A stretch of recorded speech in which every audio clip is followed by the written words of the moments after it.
What are the 7 stages of landlording?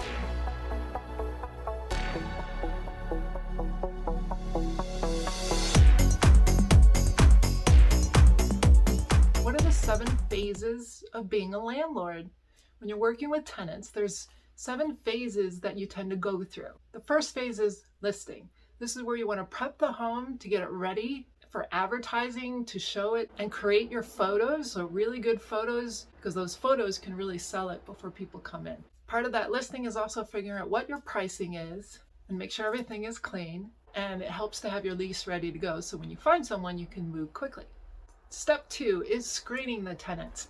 So here you want to do a background check because you want to know what their credit score is, what the income is, are they employed, and one thing that I look for is if they lie on the application.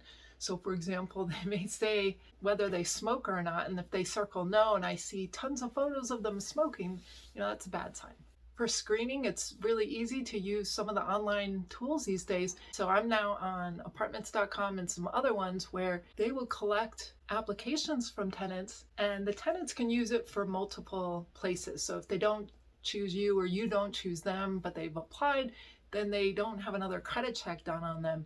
They can reuse that application for like 30 days or some amount of time.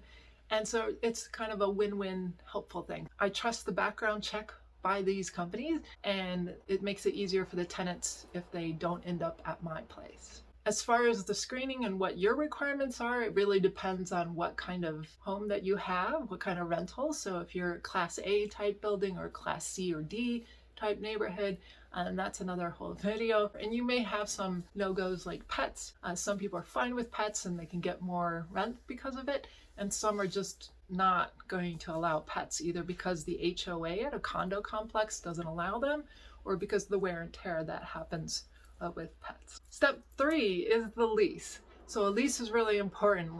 Even if it's a friend or family member, just make sure you have something in writing because you just don't know. Crazy stuff happens. I mean, look at 2020 pandemic. So you just want something legal so that you can work with. And so you want something signed. And technically you should have a lawyer in your state to draw it up.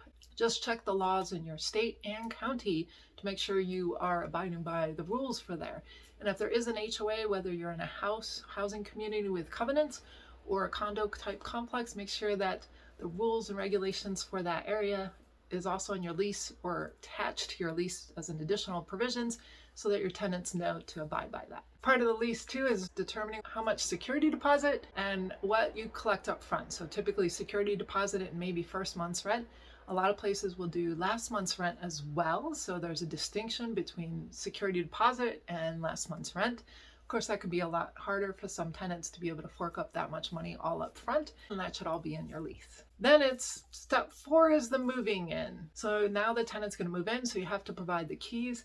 Now, sometimes you can do this remotely with a lockbox. If I provide the lockbox, I don't give them the key code until the day that they're allowed in. That's because of liability purposes. While it might seem nice to let them in the day early, if that's not what the lease says, then you could be up liability issues if something were to go wrong in that house, like it burns down, and technically they're not supposed to be there. So it's just abide by the rules, abide by your lease. It's a contract. We got to follow the rules. So with moving in, I also give them a checklist so that they can fill out any damages that they see so that at the end of their lease, we can go back through it and check off things. And if there are damages, I can show proof of what was there before versus what was after their tenancy. Step 5 is managing. So managing is the thing that's really difficult when things go wrong.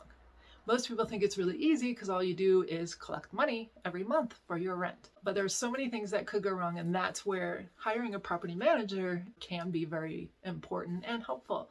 So for example, typically in a lot of counties, they require someone within that city limits to be able to respond within 60 minutes of an issue, like a big issue, a water leak or fire, or whatever happens that needs to be attended to right away. If you don't currently reside there, sometimes just to get a rental license, if your county requires a license, requires you to specify who that person is and what their phone number is. So then it's also being able to respond. And so if a toilet clogs or it's overflowing, like coming out, and there's only one bathroom and it's 2 a.m., someone's got to respond to that.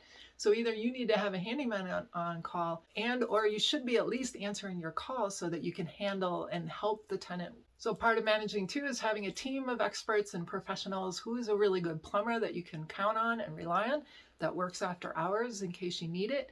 Handyman if there's something that you need, electrician. So you have to have a list of people and backups as well, because if they're on vacation, you need someone else that you can call. Evictions are the hardest thing, so some property managers won't even handle that. So that's one question to ask a property manager. And if you're going to handle your own, going through a lawyer and how to do it properly. So having a lawyer on hand that you know, just in case. And then the last step is moving out. So when the tenant's ready to move out and hand over the keys, typically you would do a final walkthrough. I usually offer to do that with them together so I can point out things and they can either talk about it when we're together. I usually do a video tour as well, so I provide them the video of here's what I saw as I did the final walkthrough, and try to point out anything that was in disarray compared to the video I made before they moved in. In my lease, I usually have some degree of cleaning is required and comes out of their security deposit. And anything above 2 hours, because 2 hours is the minimum I can get here, 2 hours of cleaning is minimum I have to do. Anything above that, they would then have to pay. So the idea is to convince them to do some cleaning. But what I found is most tenants don't do very detailed cleaning, like the ridges on the interior doors collect dust and they don't do that.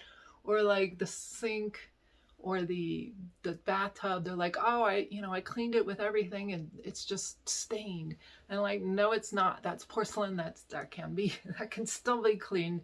I approve, because when you moved in, it was perfectly fine. And then I have cleaners come in and they got stuff that will fix it. So, and then talk about how they're going to get the remainder of their security deposit. I always wait. I don't give it to them right away. I ask for an address to where to send it, or it might be an electronic transfer. And then I give documented receipt of here's what things may come out of your security deposit when I return the security deposit. So those are the 6 phases of tenancy as a landlord for your rental properties. If you like this content and want to keep learning more, please subscribe to my channel.